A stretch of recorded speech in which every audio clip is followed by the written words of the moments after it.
Hala, maupay nga agahay yung tanan, mga samarnon, ano? Ang mga litinyo naman, maayong buntag sa inyong tanan. Karon mga siguro mga maudto-udto naman eh. No? Pero mga siguro mga almost mga 10 pa ni, alas 10. Ang kuan nato karon ang aton mga kahimtangan han aton panahon, mga ka igsuunan na adha marayo na mga lugar tulad na ada kamo ha abroad, no, ang panahon di diha aton ha Samar ay di diha Laguna ay naulat medyo makulimlim, okay?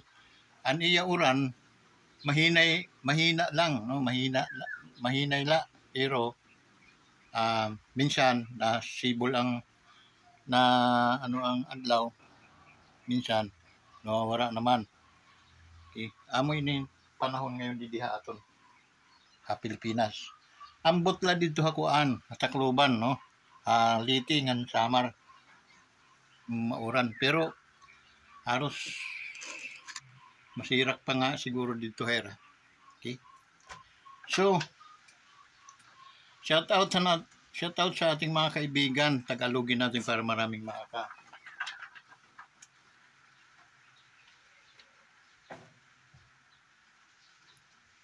makakaunawa. Shout out sa ating mga kaibigan dyan sa Luzon, Visayas at Mindanao, no? Batiin muna natin, shout out muna natin ang ating mga OFW, mga bida-bida din hiyan ining atong kuan. Alam mo guys yung gaano ka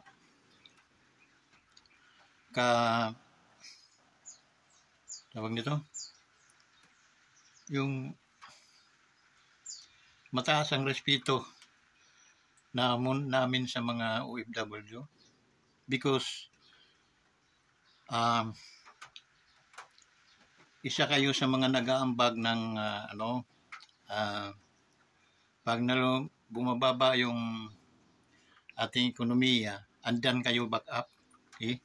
Kaya napakahalaga yung mga tao. Kung wala kayo, wala na tuloy ng bagsak ang ating bansa, baka tayo ay naalipin na ng mga ibang bansa, no? So yun, kaya ipapaliwanag ko lang sa inyo ganon katindi ang aming respeto paggalang sa ating mga OFW, okay?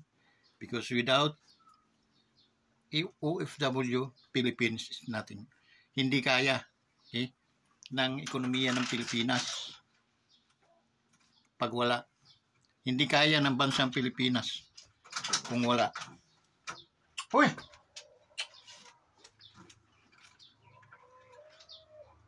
Labas! Labas no!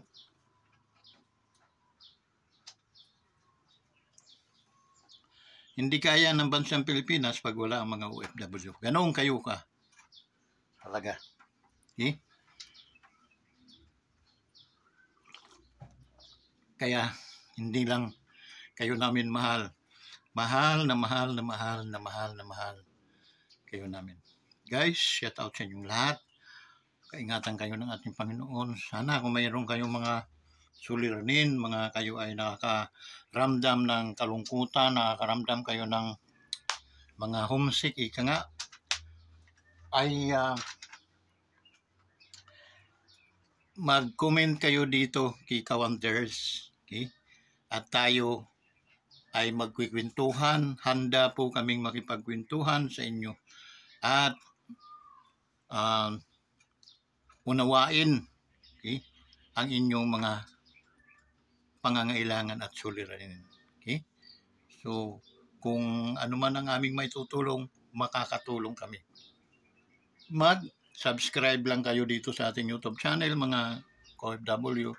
And then, pag wala kayong time, tawag tayo or sa messengers, no? Sa messenger natin. So, yun. Pwede kayong mag-comment, babasahin ko yun. Okay? So yung guys, no, napakahalaga kasi ng ganyan upang na tutugunan natin yung ating mga pangangamba tayo sa ating mga pamilya, pwede nyo kaming, ang ka-Wanderers ay pwedeng ninyong atasan. Brother Beans, pwede bang malaman kung ano ang sitwasyon ng aming mga pamilya dyan sa Pinas? Kami ay nasa Basisamar, kami ay nasa Marabot, kami ay nasa Tatbalugan, kami nasa Laguna. Okay? We can do for the sake of our mga heroes. Okay? Dahil mga heroes kayo namin, mga bayani, buhay na bayani. So yung guys, kaya wag po kayong mag-atubili. Ang pakiusap ko lang naman, i-like lang nyo yung ating mga video and then mag-subscribe kayo, mga hindi pa nagsasubscribe, para lubos-lubusan tayong makatulong din doon sa mga nangangailangan. Okay? So habang halimbawa, mayroong OFW na naghihirap ang kanyang pamilya dahil mayroong mga nangyayaring hindi maganda sa kanyang trabaho, ano? So hold on sweldo. So yun, makakatulong tayo diyan. Okay? So huwag kayong mag-subscribe, mag-likes, and then yung para ma-notify kayo palagi, yung mayroon diyang all, yun ang pindutin din ninyo. Okay? Para lahat ng mga video notification ay ma-notify kayo namin araw-araw. Okay? So yun. Ano pa? Kaya ingat kayo mga OFW, lalo na mga kababaihan, OFW, no? Wala tayong pinipili ba, no? Maging bata ka man o matanda na OFW, we care for you. Okay? Lalaki naman, babae, we care also for you. Okay? So yun guys, just subscribe to our YouTube channel, Wanderers Motovlog TV, and likes and then share, then comment below. Para at least maano natin kung ano yung mga may tutulong namin sa inyo. Okay? So, thank you. Makulimlim guys ang ating panahon. Napakakulimlim. Pero hindi naman ang ulan ay parang shower lang. Kape tayo mga OFWs. Actually, nandito tayo sa ating paboritong planeta, sa Wonders Planet. Yun. Dito sa halamanan natin, dito sa Barangay Buboy, Pagsanghan. Ano lang ito, katabi lang ito ng school. Okay? So, kung wala kayong mga lote guys na gusto nyong bumili, marami dito mga for sale na lupa. Just communicate lang kayo sa atin sa Wanderers Motovlog TV, and then sa messenger ko, then basta subscriber kayo guys, partner tayo dito sa ating so kung may partner, we care each other. Okay? So yun, mayroon kayong concern, gusto nyong magkaroon ng lupa, so kasi itong lupa namin dito ay 357 square meter. Okay? Pero nasa ito 490 square meter. So na-donate na yung iba. Kaya ang natira sa titulo 357 square meters. So yun. Alam mong lote dito guys, dati nabibili lang ng 2.5 per square meter. So 100 square meter is 250. Okay? Ang lote dito guys ay 240 yung lawak. Yung isang lote nila dito. Kakahalaga lang ito ng 500. Okay? 500,000. So mayroon ka ng 240 square meter na lupa. So malawak na yun guys. 2 bahay, 3 bahay, kahit 4 na bahay. Pwede yun.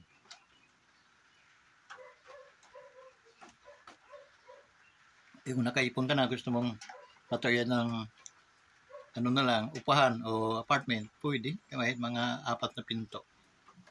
No? Tama lang yung kahit 6. pwede ito. Yung 240 square meter. Kung 50-50 mo lang, hindi 2, 5, 5 na. Maano? Sa 50.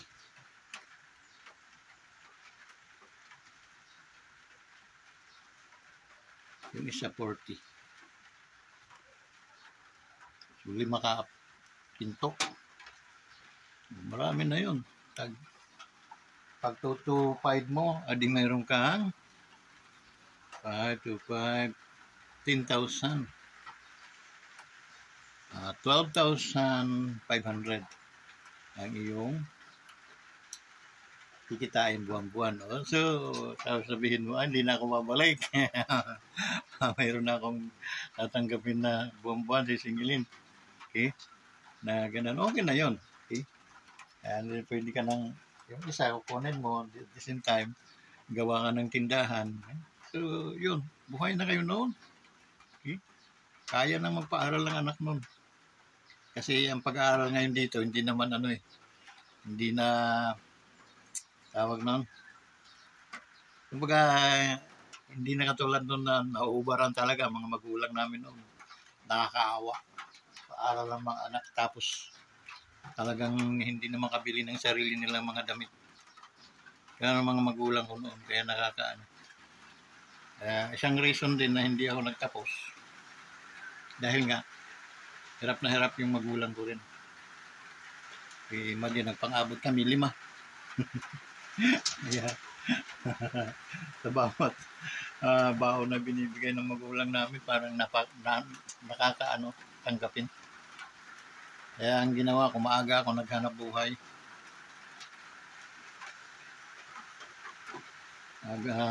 Folk singer ako dati. Tapos hanggang sa nakilala ko ang Diyos. Yun.